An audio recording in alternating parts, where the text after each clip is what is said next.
नमस्कार। Beyond abacus की अद्भुत दुनिया में आपका स्वागत है।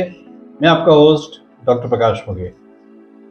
बियॉन्ड अबेकस में हम मानते हैं कि मैथमेटिक्स इज बियॉन्ड अबेकस, अर्थात गणित जो है ये सिर्फ एक गुणा भाग जोड़ घटाव से बहुत कुछ अधिक है।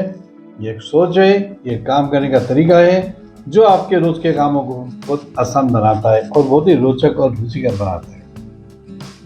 इसी विचारधारा के साथ हम जो बियॉन्ड अबेकस प्रोजेक्ट है इसमें बहुत सारे कोर्सेज, प्रोडक्ट्स और सर्विसेज लेके आते हैं, जिसमें से प्रमुख है ये जो वीडियो सीरीज आप देख रहे हैं MCC या मैथ कोर कॉन्सेप्ट्स। इस सीरीज में आज हम देखने वाले हैं बेसिक अलजेब्रा 5, जिसमें काफ़ी सारे वीडियोस बनेंगे क्योंकि अलजेब्रा काफ़ी बड़ा सब्जेक्ट है और हमारे यहाँ पे उसको बहुत जल्दी में इंट्रोड्यूस करा देते हैं तो बच्चों को काफ़ी तकलीफ आती है। लेकिन इसके साथ ही हम अरिथमेटिक, ज्योमेट्री, अलजेब्रा, रीजनिंग, इन पे सारे टॉपिक्स पे छोटे छोटे ऐसे वीडियोस लेके आते हैं जो कि इस बारे में बताते हैं बिल्कुल नॉन टेक्निकल लैंग्वेज में, और रोज के जीवन के एग्जाम्पल से हम उसको समझने का प्रयास करते हैं। तो चलिए देखते हैं आज हमारे पास क्या है। Basic algebra 5, factorisation. फैक्टराइजेशन ये जो कंसेप्ट है, जैसे मैं आपसे बार बार हर वीडियो में कह रहा हूँ, ये algebra is extension of arithmetic. तो फैक्टर मतलब क्या होता है? कोई भी क्वांटिटी है, मान लीजिए मैंने लिखा 15, तो 15 के फैक्टर्स मतलब वो क्वांटिटी जिनको मल्टीप्लाई करके 15 आता हो। ये हो गया। ये 3, हालांकि बहुत पास पास लिखना था मुझे, लेकिन फिर भी समझाने के लिए, तो ये फैक्टर्स होते हैं कि जिन 2 या 2 से ज़्यादा को मल्टीप्लाई करके उसका आंसर आता हो, दैट इज फैक्टर। जैसे हम मान लो 16 लिखते हैं तो 16 में 1 is always a factor of everything, तो 1 और 16, फिर आप कॉमा लगा के 2 लिखेंगे, 2 8 जा 16, फिर उसके बाद में हम 4 लिखेंगे, 4 4 जा 16। सो बेसिकली इसको हम ऐसा भी लिख सकते हैं, दीज आर फैक्टर्स ऑफ 16। तो ये कंसेप्ट होता है अरिथमेटिक में फैक्टर्स का। अब हम देखेंगे कि फैक्टराइजेशन क्या होता है। फैक्टराइजेशन का मतलब होता है ये जो प्रोसेस है factorisation. Factorisation means to convert something into factor. जैसे मान लीजिए मैंने लिखा 15, तो 15 को 3 into 5 अगर मैं लिख रहा हूँ तो मैं एक तरह से उसको फैक्टराइज कर रहा हूँ। मैं उसको प्रोडक्ट में ऐसे प्रोडक्ट में डाल रहा हूँ जिसको मल्टीप्लाई करके फिर से वही आ जाएगा। जैसे मान लीजिए मैं लिखता हूँ 40, तो 40 को अगर मैं लिखता हूँ 1 into 40, तो मैं उसको फैक्टराइज कर रहा हूँ। या मैं इसको लिखता हूँ 2 into 20, ऐसे जितने भी फैक्टर होंगे इसके, 4 into 10, जाके 8 into 5, 5 into 8, 20 into 2, उसी का उल्टा।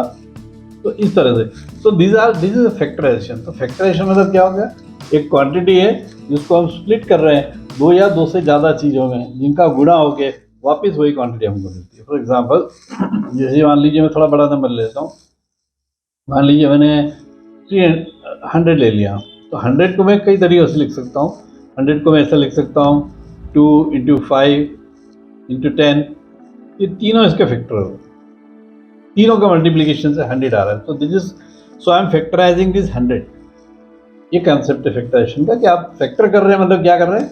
आप उस क्वांटिटी को टुकड़ों में तोड़ रहे हैं जिनका हर एक हिस्सा उसको पूरा डिवाइड करता है। और इसी का एक्सटेंशन जब हम अलजेब्रा में करते हैं तो वो हो जाता है अलजेब्रिक फैक्टराइजेशन। उसको भी हम देखेंगे।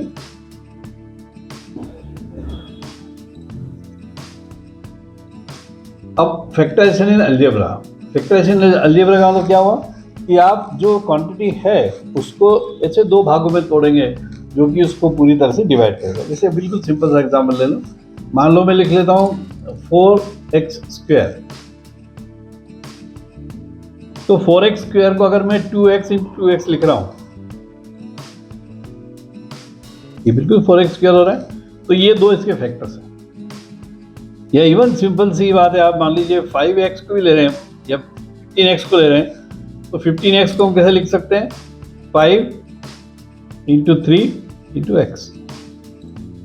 तो ये तीनों इसके फैक्टर्स होंगे, क्योंकि 15 से 5 से डिवाइड करेंगे तो भी इंटीजर आंसर आएगा, 3 से करेंगे तो भी इंटीजर आंसर आएगा, और x से करेंगे तो भी इंटीजर आंसर आएगा, और पूरे से करेंगे तो भी आंसर 1 आएगा। So that is the concept of factorization, that we are splitting एक गिवन टर्म से या एक गिवन एक्सप्रेशन है उसको हम टुकड़ों में बांट रहे हैं to make it very very simple and to make it simpler and each of the factor divides the main quantity in full. और छोटा सा एक देख लेते हैं. मान लीजिए मैं लिख रहा हूं 9. अब इसमें इसको अगर मैं ऐसा लिखता हूं तो मैं फैक्टराइजेशन ही कर रहा हूं, उसको स्प्लिट कर रहा हूं. कुछ भी आप वर्ड यूज कर लो उसको, कैसे भी आप टेकिंग कॉमन बोल लो उसको, लेकिन टेकिंग कॉमन का मतलब भी क्या है? अल्टीमेटली ये उसका फैक्टर ही है ना. So factorisation means splitting a given quantity into its into such quantity smaller quantities each of which divides it completely. उसको छोटे छोटे टुकड़े में तोड़ना. जैसे मैं आपको एक लास्ट इसी चीज पर लास्ट बार हम एक और इसको करके देख लेते हैं. यहाँ पे मान लीजिए मैंने लिखा 3x + 9. इसको मैं 3 से डिवाइड करता हूँ. So what will happen here? 3 1s are 3. I will have to divide 3 1s are 3. I can't divide like this because it's not arithmetic. But suppose अब मैं न्यूमरेटर से 3 कॉमन ले लेता हूँ, मेरे पास बच जाता है x + 3. डिनोमिनेटर से 3 कॉमन ले लेता हूँ. So this is my factorization answer is x + 3. ये हो. इस तरह से आप नहीं कर सकते हो क्योंकि इसमें यूनिट 10 डिजिट कुछ नहीं है. ये एक अलजेब्रिक एक्सप्रेशन है. You can not apply this. ये भी मुझे बताना था, लेकिन इस तरह से आप कर सकते हो. You can take common.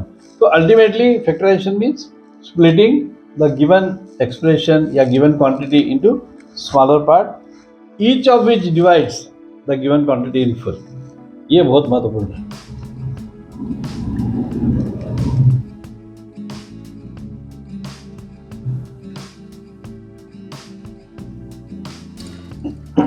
Again factorisation के और भी हम एग्जांपल लेंगे.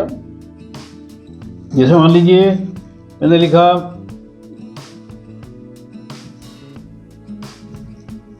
x² + 2x. तो इसमें से टेकिंग कॉमन अगर मैं करता हूं तो it is also factorisation. So factorisation means taking common, factorisation means splitting the quantity, factorisation means breaking the quantity. ये सब मिलते जुलते शब्द हैं. जैसे बहुत ही, अब अगर हम फिर एक बार अरिथमेटिक की शरण में जाते हैं, मान लीजिए मैं लिखता हूँ 300.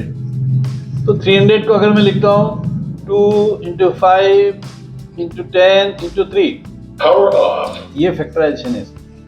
ये मैं फैक्टराइज कर रहा हूँ. या फिर मैं ऐसा नहीं लिखते हुए मैं ऐसा लिखता हूँ 30 × 10 × 30. This is also factorise and all are valid. कोई ऐसा नहीं है इसमें. यहाँ मैं लिखता हूँ मान लीजिए 25 × 4 × 3. This also factorisation. लेकिन कंडीशन क्या रहेगी? ये जितने भी फैक्टर्स हैं they should divide the given quantity in integers. मतलब उसका आंसर इंटीजर आना चाहिए कंप्लीटली, जिसको कहते हैं. वही अरिथमेटिक में, वही अलजेब्रा में भी होता है. And simple logic is the same. या आप उस एक्सप्रेशन को आप कॉमन लेना बोल लो, फैक्टराइजेशन कहना कह लो, जो आपको वर्ड यूज करना आप कर लो, लेकिन कुल मिला के उसका मीनिंग वही होता है. सिंपल अलजेब्रिक डिवीजन देखेंगे हम. बिल्कुल जैसे कि मान लीजिए मैं लिखता हूं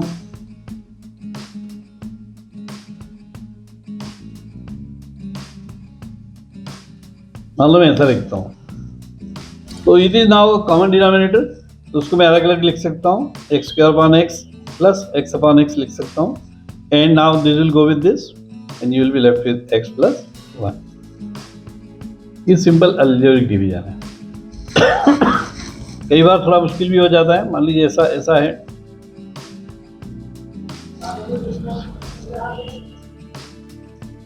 ऐसा है, तो फिर हमको अब हम उससे आ जाते हैं, फैक्टराइजेशन पे आ जाते हैं. We have to split this term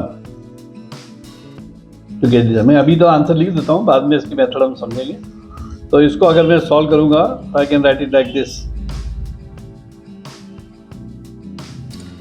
and I can cut out this with this and this is the answer. So answer will be expressed. तो ये अलजेब्रिक फैक्टराइजेशन के एस्पेक्ट हैं, सिंपल, बिल्कुल सिंपल अलजेब्रिक, इसके हम बहुत सारे प्रैक्टिस करने वाले हैं, सो जस्ट स्टे ट्यून्ड। ये it is just one of the initial examples I wanted to give you. तो इस तरह से हम देख रहे हैं। आपको एक बात आप नोट करेंगे, हमारे वीडियोस हमेशा काफ़ी शॉर्ट होते हैं क्योंकि हम एक एक कंसेप्ट को एक एक वीडियो में समझाना चाहते हैं। उसको हम लॉन्ग भी कर सकते हैं, लेकिन we avoid making it longer so that everybody understands one concept at a time very nicely. And feel free to comment, आपको ये सब प्रयास कैसा लग रहा है। आपको कोई नया वीडियो देखना हो तो आप उसके लिखिए ज़रूर से। साथ ही निवेदन है कि चैनल को सब्सक्राइब करें, वीडियो को शेयर करें, लाइक करें, और हमारे बहुत सारे रील्स और शॉर्ट्स जो हम बना रहे हैं आपके लिए 30 सेकेंड्स के, वो बहुत ही रोचक हैं। उसमें हमने पूरी प्रयास किया है कि 30 सेकेंड्स में आपको एक कंसेप्ट के बारे में अच्छे से जानकारी मिल जाए। तो प्लीज़ उनको भी देखिए। और किसी को अगर मैथमेटिक्स में बहुत प्रॉब्लम आ रही है, लगातार मार्क्स गिरते जा रहे हैं, मैथ से डर लग रहा है, पहले अच्छा थे अब वीक हो गए, तो हमारा गारंटीड इम्प्रूवमेंट इन मैथ्स ये जो सर्विस है इसको आप अवेल कीजिए। हम प्रॉमिस करते हैं कि उसका मैथमेटिक्स में एफिशिएंसी काफ़ी अच्छे से बढ़ जाएगी। चलिए मिलते हैं अगली बार। नमस्कार।